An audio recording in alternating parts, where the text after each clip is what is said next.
Strong Enough merch is now available.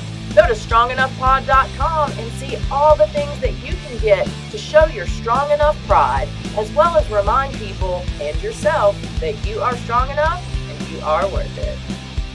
Welcome to the Strong Enough podcast, where we talk about the challenges and celebrate the triumphs of people just like you.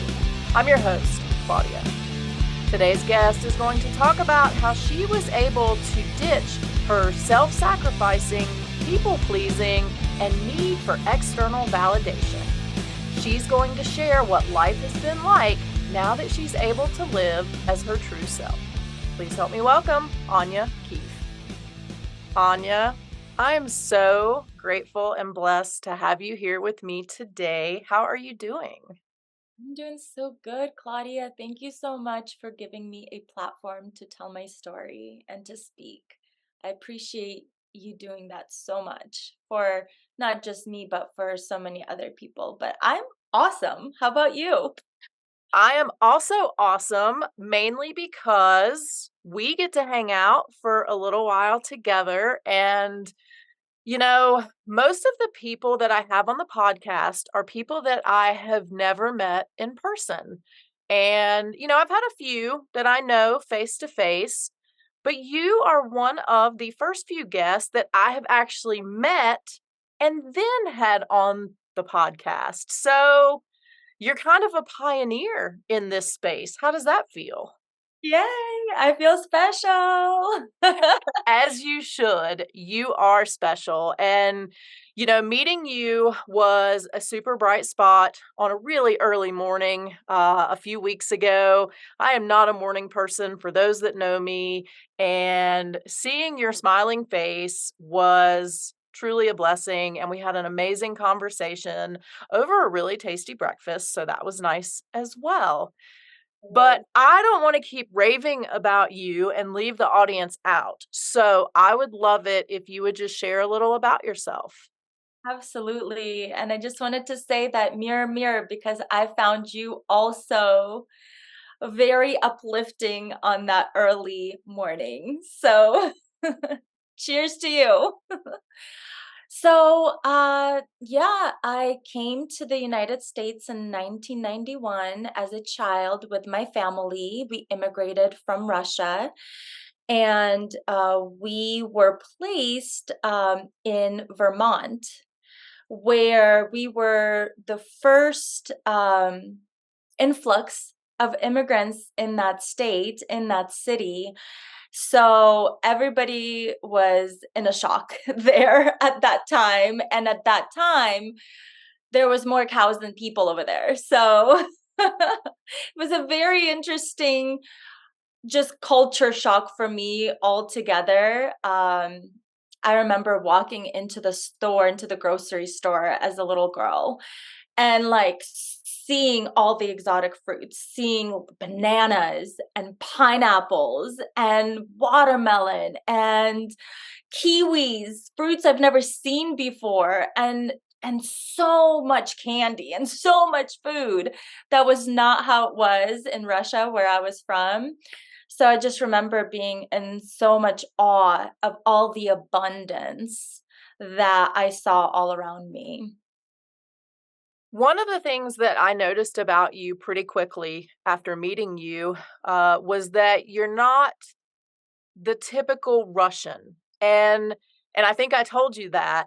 What I mean by that is most of the people that I've met from that region are very stern. They're very serious. You never know whether they really like you or not. You never know whether they're happy or not. And you just immediately showed joy. I would love it if you would share what gave you that ability. How are you after the culture that you came from? Yeah, I thank you so much for that question, because it really gives me a chance to kind of dig deeper into how I always was. Because I really always was this way when I was little. And I always felt a little bit on the outside because I was always happy and joyous and loving, and everybody around me was just rushing or going somewhere or trying to do something, or there was always like so much turmoil going on, that I went through I went through periods of melancholy because of that, because the way that I was didn't really fit in to the culture and to what I saw around me. I did see a lot of, you know, family coming together, a lot of that helping each other, but that's still, there was still a lot of heaviness from, our grandparents who had gone through the wars and gone through hunger. So that kind of carried over, right? So there was still that layer of just that heavy energy. Um, and it took a while for me to actually, because I didn't really feel like things were supposed to be how they were. I always felt like things were supposed to be with more heart, with more love, that life is supposed to be more joyous, and not people just trying to run away from their pain. Um, and moving to America actually allowed me to see the abundance, see what can be created here, because it is so much more opportunities here than there was there. Um, at the same time, I still maintained my my heart, which is with the Russian traditions and my culture, but now my mind and my spirit was already more in the American way of being. It might even be American plus, because I feel like, as a society, we have lost a lot of the joy and fun. There's so much heaviness in the world right now. So what is it like for you to have that joyous spirit inside and be able to share it with others? Yes. So I am still having my human experience, of course.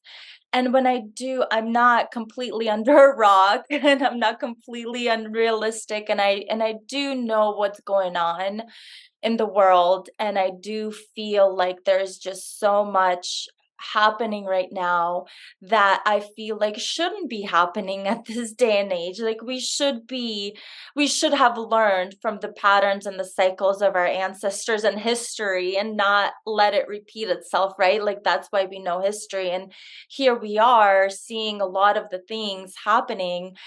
And so I do feel, and anytime I hear that something happens, I give myself a moment to grieve for it. And I cry and I feel the pain that the mothers are feeling, that the fathers are feeling, that the children are feeling. And then, you know, I remember and I remind myself that all I can do is be in my heart. All I can do is what I can do in this moment where I find myself. Give my family more hugs, more love, more kisses. Reach out to my friends, reach out to people that matter, support someone, motivate someone, inspire someone, tell someone how beautiful they look today, compliment someone every day, because what I can do is just spread my love. And because I know that, that person is might be going through something that, well, everybody's going through something that we don't know about. So when you do an act of kindness, then that's going to ripple off in their lives. And honestly, the wars we see outside of us is the wars we're battling within ourselves. And we really have to take a look within ourselves and how are we contributing to the distortion that is happening in our world. And um, as Michael Jackson said, I'm looking at the man in the mirror, right? I'm asking him how to change the ways. I think that's the line. I'm not sure, but you know what I mean. It sounds good to me. Sounds good to me. Yeah, that if we want to make a change, it starts with us. You mentioned earlier kind of feeling that heaviness from your grandparents and kind of the previous generations from what they had been through. And we hear a lot about generational trauma, generational curses, cycles, all those things that all kind of boil down to bad things that we end up passing on to the next generation. What is it like for you to know that you are creating a different cycle, a new cycle for your next generation? Oh, thank you for that question. Let me tell you, it hasn't come easy. It hasn't come easy. And I had my son when I was 22, and I had my daughter when I was 34. And my son still, you know, grew up in a lot of shadow aspects of me, a lot of me that wasn't aware at that time, a lot of me um, that was striving to be um, this joyous, calm, peaceful mom, and still wasn't completely there. So I call my son my savior because when I was gifted with such a blessing, it it took me away from my own self-destruction and my own um what I didn't know what my path was. I didn't know what the journey held. So it took me away from that to now I have a beautiful being that I'm responsible for. And I really want to be the best and do the best for him. And that's where my journey started. So he actually grew up with me, so to speak. I'm still the mom and I'm still, but I'm still a human and I'm still growing and learning. Now, my daughter, on the other hand, I had her when I was 34. So I had already gone through a lot of personal development courses. I had already did a deep work on myself, which was, part of the catalyst was my son, but I was doing it before that too. I just didn't really have a complete path until I had my son. And so she is my mirror. So she is still showing me, she's still calling me out and still showing me what it is that I need to work on, because we are constantly evolving and we are constantly a work in progress and it never ends. Once we think that we've reached a certain level of knowing or understanding or anything like that, like then there's this other level, then there's another challenge that comes to us that's like, oh, wait a minute, I have to look deeper, I have to see what's going on there. And it's been a beautiful unfolding because one of my mentors, my I love her so much. Her name is Brandy, and she's a mentor for me in human design and gene keys. It's just a method to help you know yourself deeper. And she told me, how can you ever truly love yourself if you don't love where you came from?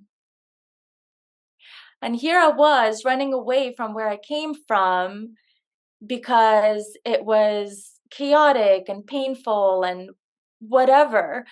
But that is exactly what I needed for me to be able to make the changes within myself, to be able to then provide that knowledge and that wisdom to my children, and for them for me to be able to show that I'm still human and I still have my emotions. Mom still gets angry, mom gets sad, mom can cry, and for them to see that. And if I make a mistake with them, or if I, yell, then we talk about it. And I say, hey, I'm really sorry that that happened. I got frustrated, or I had a really tough day, or whatever it is, and we talk about it. And we talk about it. It's like, yeah, this happened. Let's see what we can do better next time.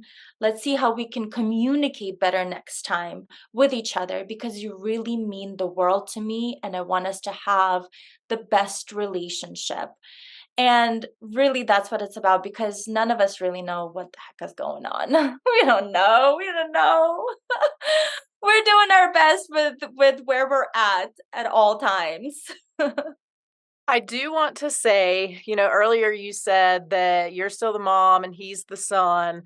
I've seen you two together, Yes, and let me just say, for those of you who aren't watching right now, for those of you who are listening, everybody knows I have a knack on this show for bringing on people who are vampires, people who do not look their age, people who have somehow found the fountain of youth and are hoarding it for themselves. You are one of these people, because you seriously could be your son's big sister. 100%. So just know that you're doing a fantastic job. People are going to be asking for your secrets. I'll tell you that. thank you. Yes. What I thought was interesting that you just talked about, and it's kind of full circle from what you previously said about how it's sad that we kind of as a country, or as nations, haven't learned from the past and history is repeating itself. And then you saying that you were running away from where you came from instead of embracing that and learning from it really is the same thing, just on a smaller scale. So I think it's really profound that you said that, and that you kind of picked up on that and learned that we don't have to run from where we're from if it's not the best place, or there were challenges, or there was trauma. We can still appreciate where we came from and use that to grow and to change if that's what we need to do. I want to talk to you a little bit about change. One of the things I think a lot of women struggle with in their life is people pleasing, self sacrifice. We're the martyr. We want to do all for everybody else and make everybody else happy. Is that something that you struggled with? And if so, what did you do to kind of break out of that cycle? Wow. I love your questions. They're just so on point, because I was just I just sent out this short video to some of my girlfriends that I saw of, I forget his last name, but it's Gabor Mate or Yates, something like that. But he was talking about how research has proven that about 80% of all autoimmune disease, people who carry autoimmune diseases and everything else and have like the gut issues and all of that, are women. And the reason why that is because we are the ones who care about others, and we're putting our heart and soul, and we're the nurturers, and we're, you know, we do, and sometimes it's at the detriment of our own health and our own well-being. And we forget about ourselves. And I definitely had the I had that pattern and that blueprint from what I saw of my grandma, what I saw of my mom. And it definitely passed on to me. And I, at one point, and that was right when everything hit the fan back in 2020, actually, right before that. So it was interesting. In January of 2020, I remember going to a friend of mine, and she has this machine that kind of scans you. Um shoot, I forgot. Bioresonance. It's a bioresonance machine where it picks up on how your like kind of how your cells talk to your brain. So the energetic, like it like just reads the energy around you basically, and within you, what's happening with your body. And she was like, hey, you got to do something, because what I see is not pretty. So at that moment, I had a choice to make. I had to shift out of my pattern fast if I wanted to be healthy, if I wanted to be well, if I wanted to live and to continue on creating the life that I desire to create for myself. And so I told my husband, I said, hey, I'm in a place right now and I need to go, and um, I need to do what I need to do for myself. And at that time, our daughter was 3 years old, and it was in February. And I went for 2 weeks, and I went to Peru, and I worked with a shaman. And from then on, everything shifted 360. And, I'm not saying everybody go and run off to Peru, run off to the jungles and, for 2 weeks. I'm not saying that that was the appropriate path for me at that time. I needed to step away from my life, how I see it, and I needed to be exposed to something different so that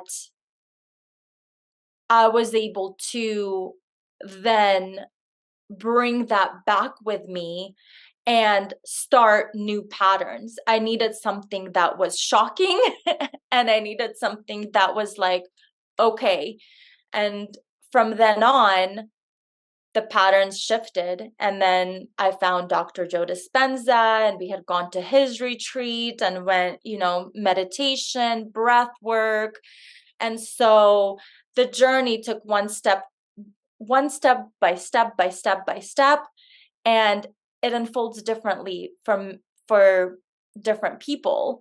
And that was just the way that mine unfolded for me to be able to shift out of that. And now I'm happy to say that I am healthier. My life completely shifted. My relationship with my husband is deeper. My relationship with my children is growing and is deeper as well. And it actually attributed by me following that call, by me following my intuition, by me following my heart. For the past 2 years, we've been open and calling in a child, and now I'm almost 3 months. So, yeah. So I was able to, cleanse my body and let go of a lot of that, because I knew that that wasn't going to happen until I was good. Mentally, emotionally, spiritually, physically. I had to be good. So whatever way, I would suggest whatever way for anyone that they can help themselves get out of their self-limiting patterns, self-destructive patterns, self-sacrificing patterns, and take care of themselves better, please do that, because you are needed in this world. Women are the ones that are going to shift this world. This world does not need more successful men. This world does not need more successful people or more powerful people. This world needs more loving, kind, and nurturing people. I love that. And I love that you talked about following your intuition, because another thing that a lot of women often struggle with, and men as well, but I think we see it more with women, is they don't have the confidence to follow their intuition. They don't trust themselves. So, what was it like for you to really trust yourself and say, this is what I need to do? This is the path I need to take. What did that teach you about yourself to be able to do that? Yes. So I felt like a badass. Let me tell you, following your intuition and knowing and trusting yourself and trusting your intuitive self, because we're not taught that. We're not taught that. We're just taught action, logic, go, do. We're taught very masculine qualities, and that's seen as success. That's seen as the blueprint, the pathway. We're not taught to really sit in stillness and really honor what is coming through to you, through your heart, through your gut, through just your feeling. We're not taught to honor that and value that. So, and that's who I am. That's fully who I am. I'm fully just in I'm a completely feminine female. And my intuition has always been so on point, and I never looked at it as valuable. I always pushed it to the side. I always tried to follow the blueprint of the doing, and trying to run around and please everyone and just do to validate myself and to seek for that validation. And honestly, listening to your intuition is revolutionary. That's the revolution. And I felt like, you know what? This isn't logical. This doesn't make sense, but this is what I need. And after I did it once, and it gave me back so much value, and then I did it the next time, and I got so much value, and the next time, and then it built so much more confidence in myself to keep going and keep doing it, because not only then was I able to shift that around myself, that energy, and value that within myself, but everything around me started to shift. And I saw that everything around me started to shift, just in the way that my daughter was acting, in the way that my husband was acting. And because now mom is standing fully in who she is, and she's not looking for validation, because she's already validating herself in who she is. So intuition is just, yeah. It's like it's the divine that's talking through us, is like giving those nudges, like, okay. And there's absolutely room for logic too. I'm not saying that there's no room for logic, um, but married with the intuition is a beautiful unfolding. We see so many young women, especially right now, seeking validation in places like social media.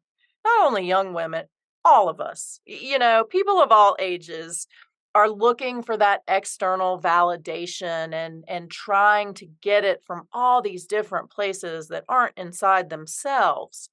You talked about how life-changing it was, not only for you to be able to feel the validation for yourself, but for your daughter to see you doing that. What are you teaching her about where validation comes from and how we don't have to go outside of ourselves to find it? Yes, that's exactly what I'm teaching her. You just said it. Perfect. Exactly. That she does not have to go outside of herself. That, you know, and that question like is so deep to my heart because I had been thinking about like, okay, I want my daughter to see me and look up to me to the type of woman that she is going to not only aspire to but also want to be like. I don't want my daughter looking at me and being like, "Oh, she's a mess." Like I'm going to have to figure this one out. But like I really want to inspire her to grow up, to speak her voice, to be herself, and to know that of course, there's always room for improvement and there's room for us to grow. But that's okay to make mistakes. It's okay to have the feelings of fear when we have to go up and perform a song or whatever it is, but that she's just gotta do it anyway because for herself, for her to know that she can do it and to push herself a little bit more. And yeah, that's an interesting one, because it's not that long ago that I was actually fully embracing and embodying all of who I am and really valuing myself in that space. So but, you know, it's best to start now, right? Then It's never too late. You know what? We learned a lot of things in our time together a few weeks ago, and I think that was one of the things that we really saw with a lot of people was that it's never too late to be the person that you're meant to be. yeah. Yeah. What's next for you? So, we got another little one on the way. Yes, we do. What Uh, else is cooking in your world? so my husband and I are building out a brand with long-term care. I think I've mentioned that, and that's why we were there at that event with my son because he's actually going to be shooting, or we already started shooting the documentary. So he's shooting the documentary and also shooting our content for us too. So I love to be able to come together with my family and do that project because just seeing what an unprepared for a long-term care event can do to a family through my stepdad getting an early onset like diagnosis of dementia, a pretty aggressive kind, and now he's been really really going down this past year, and just seeing my mom struggle and how she's trying to do it all on her own and trying to support her, and also given her a platform to speak her story and hopefully let that help other people that to prepare better for an event like that, because they say that 1 out of 3 Americans will go through a long-term care event at some point, in their older lives, and but not that many are prepared for it. So I'm excited about that project and continuing in my unfolding of my voice and speaking out and motivating and inspiring others, and women to tap into their inner goddess. So yeah, just seeing where that journey takes me. Well, I know I'm excited also to see where the journey takes you as one of your new and bestest friends. So Yay! I can't wait. I want to take a quick turn before I let you go. We are going to chat about tattoos real quick because I'm in a hoodie, so you can't see them. I think you got to see them though. I have a lot of tattoos. I think we even talked about some of my tattoos, and you were asking me about the stories behind them. I know that you have a tattoo as well, and I think we have a very similar or the same tattoo. So I would love it if you would share what you have and why you got it. Um, well, I have a symbol for strong in the back of my neck. It's a Chinese symbol for strong. And at the time that I got it, we were at River Run, which was this motorcycle festival in Laughlin. This is a great story. Yeah, it is. And I was with my two girlfriends. We were actually roommates and we were living together and we were also modeling together. So we were there actually for a paid modeling gig, which included a bikini contest. So after that, we were all, just happy and just like joyful. And I knew somebody that ran the Golden Nugget. And it was like the manager of the Golden Nugget or something like that. And he was like, "Hey, if you girls want a free tattoo, I can hook you up." And we're like, "Okay, let's do that." And it was my idea. My two girlfriends went along with me. Um, and it was at the time where me and my son's father were, separating and divorcing. So I was looking through the book and I was like, well, how about we get all three of us because we're supporting each other, we're there for each other, we've got each other's backs, and we're stronger together. So let's just get this symbol on our necks for strong. And I was the last one to go, and I got the smallest one. One of my girlfriends got the same tattoo, like lower on her back and pretty big, and my other girlfriend got hers a little bit bigger. I was chicken. Even though it was my idea, I was chicken until the end, and I was like, "Oh, I'm just gonna do it." And so I'm glad that I ended up going through with it too.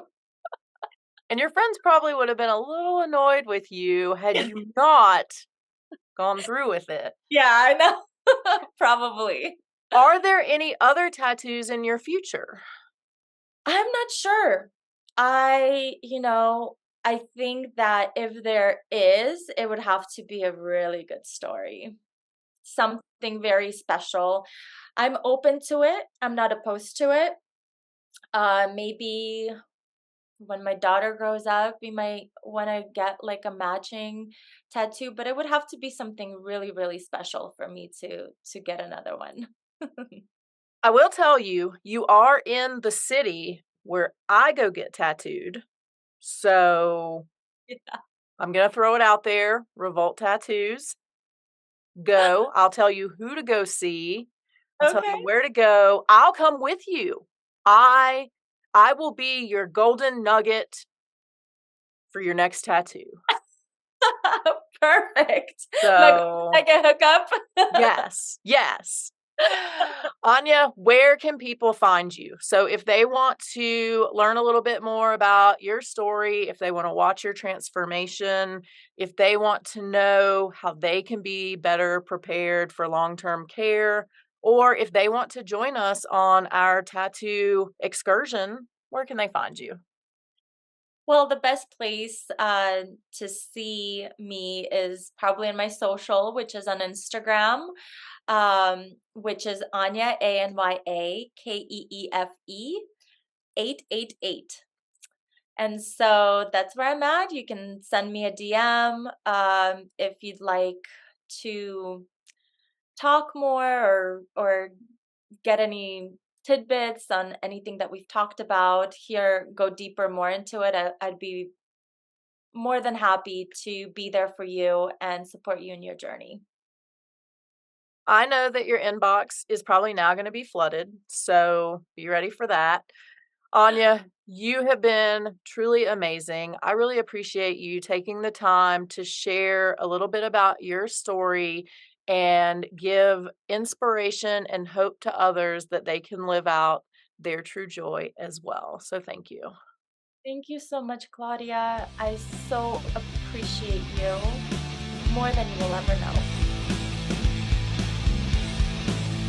If you enjoyed today's episode, don't forget to subscribe and follow us on social media so you'll never miss what's going on. Remember, until next week, you are strong enough, you are worth it. Thank you for listening to the Strong Enough podcast. You can find us on your favorite podcast platform by searching Strong Enough. And on YouTube, we're on the Spear Talk channel. Don't forget to follow us on Instagram and Facebook at Strong Enough Pod. If you have suggestions for an upcoming episode or a future guest, please reach out at strongenoughpod@gmail.com. Remember, you are worth it.